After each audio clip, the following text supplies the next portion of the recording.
appointed an independent task force to carry out a comprehensive forensic audit of our public debt and report to us in the next 3 months. This audit will provide the people of Kenya with clarity on the extent and nature of our debt, how public resources have been expended, and will also recommend proposals for managing our public debt in a manner that is sustainable and does not burden future generations.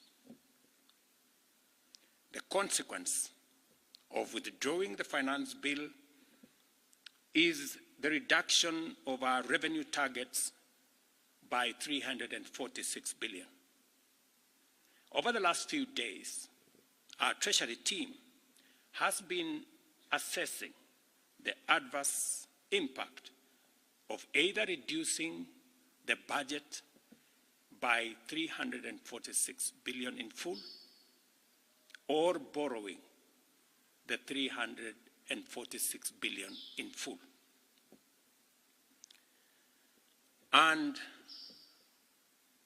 cutting the entire amount in our assessment would significantly and drastically affect the delivery of critical government services, while borrowing the whole amount in full will occasion a fiscal deficit by a margin that would have significant repercussions on many sectors, including our exchange rates and interest rates.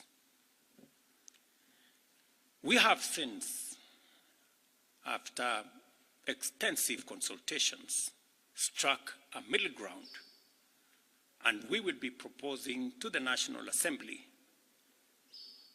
a budget cut of not the entire 346, but a budget cut of 177 billion, and borrowing the difference.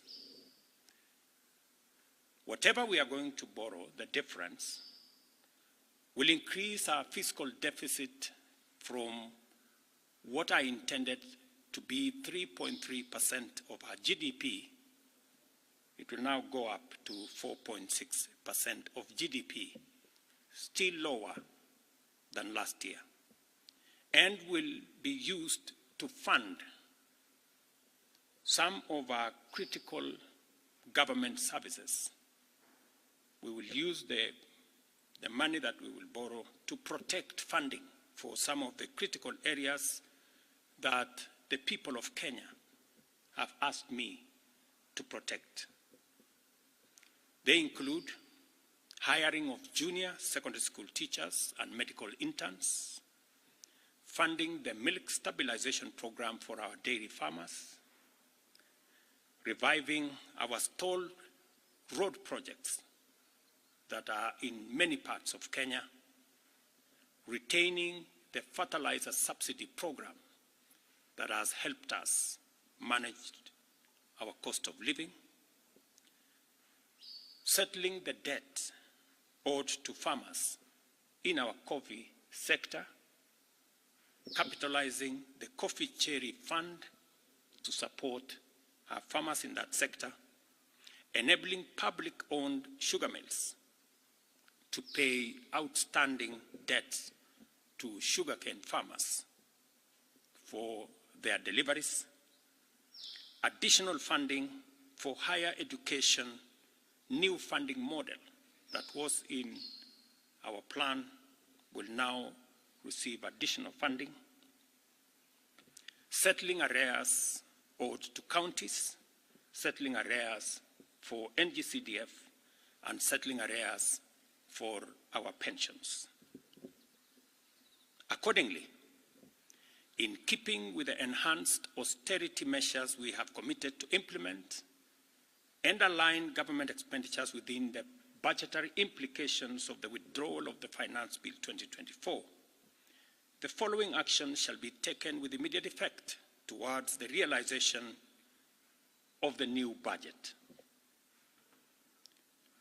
47 state corporations with overlapping and duplicating functions will be dissolved, resulting in the elimination of their operational and maintenance costs, and their functions will be integrated into the respective line ministries. Staff currently employed by the affected corporations will be transferred to ministries and other state agencies within government. The decision to fill the position of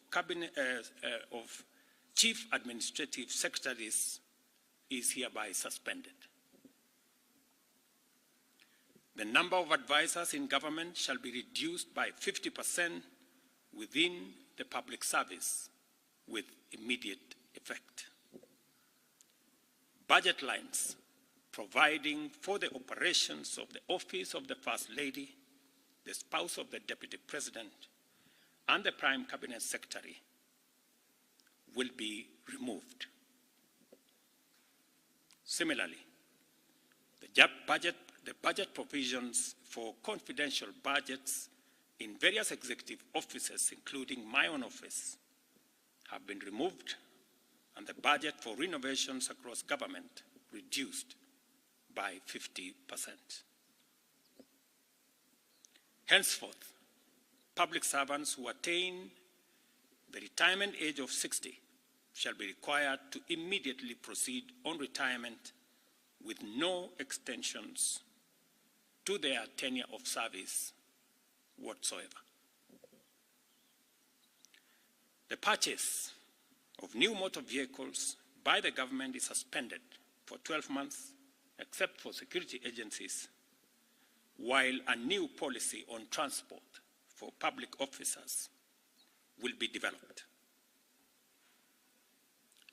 All non-essential travel by state and public officers is hereby suspended.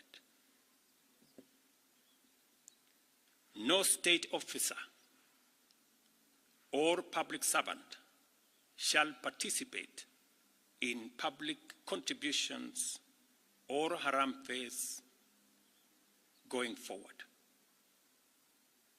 The Attorney General is hereby directed to prepare and submit legislation to this effect and develop a mechanism for structured and transparent contributions for public, charitable, and philanthropic purposes. These measures will be followed by changes in government that I will be making shortly. We are determined to carry out this and other interventions to improve the quality, efficiency, and transparency in serving the people of Kenya and ensure that citizens receive maximum value for their resources from a public sector that prioritizes their welfare.